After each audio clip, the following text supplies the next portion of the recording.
MP board कक्षा 10वीं वाले सभी प्यारे भैया बहनों के लिए सामाजिक विज्ञान का द्वितीय परीक्षा का पेपर आ चुका है। माय डियर फ्रेंड्स, मैंने आपसे क्या कहा था कि आप सभी बच्चों के लिए सभी विषय के पेपर लेकर आ जाऊंगा, तो मैंने मेरा वादा पूरा किया। प्यारे विद्यार्थियों, अब आपने जो वादा किया था चैनल को सब्सक्राइब करने का, तो आप चैनल को सब्सक्राइब जरूर करके रखें। आप सभी बच्चे जानते हैं कि मेरे द्वारा जो मेहनत मैं कर रहा हूँ शुरू से आखिरी तक, ये 100% प्यारे विद्यार्थियों मेरी मेहनत से ही प्रश्न परीक्षाओं में छप रहे हैं और आगे भी आपकी परीक्षाओं में प्रश्न छपेंगे।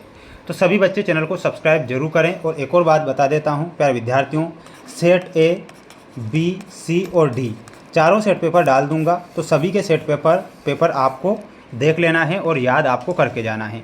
चैनल पर नए हैं तो चैनल को सब्सक्राइब जरूर करें। ये पूरा का पूरा पेपर है जो कि आपको परीक्षा में दिया जाएगा। प्रश्न यहाँ पर आप देखिएगा आपकी स्क्रीन के सामने। प्यारे विद्यार्थियों, पहला प्रश्न आ चुका है जिसे आपको याद करना है। प्रश्न आपसे कहता है कि मृदा निर्माण में सबसे अधिक योगदान होता है। तो प्यारे विद्यार्थियों, मृदा के निर्माण में सबसे ज़्यादा जो योगदान होता है वो किसका होता है? शेल का निर्माण होता है। और शेल का अर्थ क्या होता है? पत्थर। ठीक है। सरदार सरोवर बांध कहाँ पर बना था? तो प्यारे विद्यार्थियों, सरदार सरोवर जो बांध था वो नर्मदा नदी पर बना हुआ है। तो यहाँ पर आपको ध्यान रखना है नर्मदा नदी। मुंबई में पहली कपड़ा मिल स्थापित हुई थी। तो 1854 में मुंबई में प्रथम कपड़ा मिल की स्थापना होती है। तो यहाँ पर आपको 1854 याद करके जाना है। सभी बच्चे पूरा पेपर ध्यान से देखेंगे और जितने भी स्टूडेंट्स वीडियो को देख रहे हैं तो चैनल को सब्सक्राइब सभी बच्चों को करना जरूर है। सिंहली को श्रीलंका में कब राजभाषा घोषित किया था? तो प्यारे विद्यार्थियों, कब घोषित किया था? तो 1956 में सिंहली को श्रीलंका में राजभाषा के रूप में दर्जा मिलता है। तो यहाँ पर लिखना है 1956। राष्ट्रीय विकास का अर्थ क्या होता है? तो राष्ट्रीय विकास का अर्थ होता है चहुमुखी विकास, सामाजिक विकास और आर्थिक विकास। तो लिखना है आपको उपरोक्त सभी। कपास किस प्रकार का उत्पाद है? तो प्यारे विद्यार्थियों, कपास जो होता है एक प्रकार से प्राकृतिक उत्पाद होता है। तो यहाँ पर आपको ध्यान रखना है प्राकृतिक उत्पाद। प्यारे विद्यार्थियों, इन प्रश्नों को आप याद कर लो, रट लो, कुछ भी कर लो, लेकिन प्रश्न अब छोड़ना नहीं है। अगर वाकई आप अपनी द्वितीय परीक्षा पूरक परीक्षा में पास होना चाहते हैं तो संपूर्ण उत्तरी मैदान मृदा से बना है। तो संपूर्ण उत्तरी जो मैदान है वो किस मृदा से बना है? ध्यान रखना है जलोढ़ मृदा से। जलोढ़ मृदा। देश में आधे से अधिक वन क्षेत्र घोषित किए हैं, तो उन्हें आरक्षित घोषित कर दिए हैं। क्या कर दिए हैं? आरक्षित। महानदी बेसिन में परियोजना जल संरक्षण और बाढ़ नियंत्रण का समन्वय है। तो यहाँ पर आपको लिखना है हीराकुड। क्या लिखना है? हीराकुड आपको यहाँ पर लिखना रहेगा सभी बच्चों को। बेल्जियम की कुल आबादी का 59% हिस्सा इलाके में रहता है। तो उस इलाके का क्या नाम हो जाएगा? उत्तरी इलाके में। ठीक है। पर आधारित सामाजिक विभाजन सिर्फ भारत में है। तो किस पर आधारित? जाति पर आधारित। भूमिगत जल संसाधन का उदाहरण है। तो इसमें आपको क्या लिखना है? नवीकरणीय संसाधन। क्या लिखना है? नवीकरणीय साधन का उदाहरण होगा। तो यहाँ पर आप लिखेंगे नवीकरणीय। ठीक है। तो ये आप ध्यान रखेंगे। सभी स्टूडेंट्स अच्छे से इसका एक स्क्रीनशॉट लेकर याद करें, अच्छे से प्रयास और मेहनत करें, जिससे कि परीक्षा में आपको अच्छे नंबर मिले। ये आपकी जोड़ी है स्क्रीन के सामने। बांधवगढ़ राष्ट्रीय उद्यान कहाँ पर स्थित है? तो इसमें लिखना है आपको मध्य प्रदेश। चाय असम जाकर पीना है आपको। फ्रांस की क्रांति में आप सभी बच्चे मिलाएंगे 1789 में फ्रांस की क्रांति हुई। रोलेट एक्ट में मिलाना है 1919। बेल्जियम की भाषा डच एवं फ्रेंच। वहीं करेंसी देश की सरकार के द्वारा ये प्राधिकृत होती है। तो ये आपकी जोड़ी भी यहाँ पर संपूर्ण होती है। सभी जो बच्चे हमारे साथ आज नए हैं तो प्यारे विद्यार्थियों, चैनल को सब्सक्राइब जरूर कर लें आप, क्योंकि आपके लिए ही ये मेहनत कर रहा हूँ, ताकि आप सभी जो बच्चे हैं अपनी पूरक परीक्षा में पास होकर 11वीं कक्षा में प्रवेश ले सकें। अगला क्वेश्चन दिया गया है सत्यासत्य में स्क्रीन के सामने। मध्य प्रदेश में स्थायी वनों के अंतर्गत सर्वाधिक वन क्षेत्र आते हैं। तो ये क्या लिखना है? आपको सत्य लिखना रहेगा।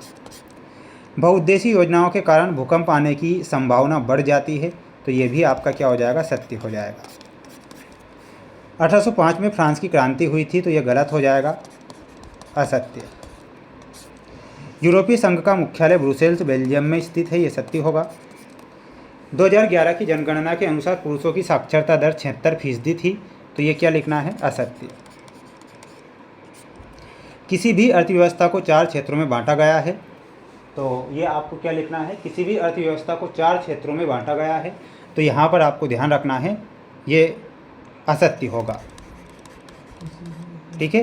तो असत्य यहाँ पर लिखना है, किसी भी अर्थव्यवस्था को 3 क्षेत्रों में बांटा गया है, ना कि 4 क्षेत्रों में, ठीक है, ये ध्यान रखना है।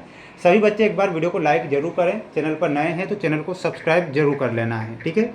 जल्दी से जल्दी सभी बच्चे एक बार वीडियो को लाइक कर दीजिए ना, अभी तक आपने लाइक नहीं किया है। और आपके लिए ही प्रयास और मेहनत लगातार कर रहा हूँ ताकि आप परीक्षा में पास हो सकें। बढ़ेंगे अगले प्रश्न की ओर। बांधों को आधुनिक भारत का मंदिर किसने कहा था? तो इसमें आपको लिखना है जवाहरलाल नेहरू ने। किसने कहा था? तो यहाँ पर आपको जवाहरलाल नेहरू लिखना है। पवन और सौर ऊर्जा संसाधनों की बहुतायत किस राज्य में है? तो इसमें आपको लिखना है राजस्थान और तमिलनाडु। 2 राज्य हैं, एक का नाम है राजस्थान है, तो दूसरा राज्य हो जाएगा तमिलनाडु। तमिलनाडु। औद्योगिक क्रांति सबसे पहले किस देश में प्रारंभ होती है? तो औद्योगिक क्रांति प्रारंभ हुई थी इंग्लैंड में, यहाँ पर लिखना है इंग्लैंड। श्रीलंका किस वर्ष स्वतंत्र राष्ट्र बनता है? तो 4 फरवरी 1948 को। क्या लिखना है? 4 फरवरी 1948। अगला है 2011 की जनगणना के अनुसार भारत में साक्षरता दर कितनी थी? तो लिखना है आपको 74.4%। सूचना एवं संचार प्रौद्योगिकी को संक्षेप में क्या कहा जाता है? तो इसमें आपको लिखना है ICT।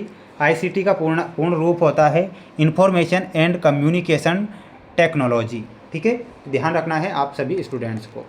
सभी बच्चे चैनल को सब्सक्राइब जरूर करें। ये आपकी स्क्रीन के सामने क्वेश्चन है, देख लीजिएगा। आरक्षित वन क्या है?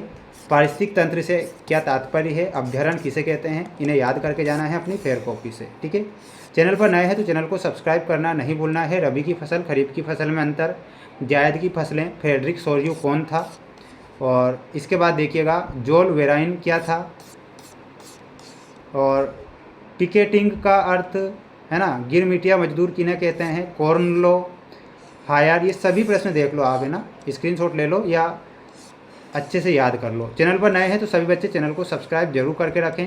प्यारे विद्यार्थियों, आप सभी को सभी विषय के जो पेपर के क्वेश्चन हैं मैं बता रहा हूँ, लाइव भी बताऊँगा। तो सभी बच्चे चैनल को सब्सक्राइब करके रखें, तब तक आप इन प्रश्नों को याद जरूर कर लेना है, ठीक है। जय हिंद।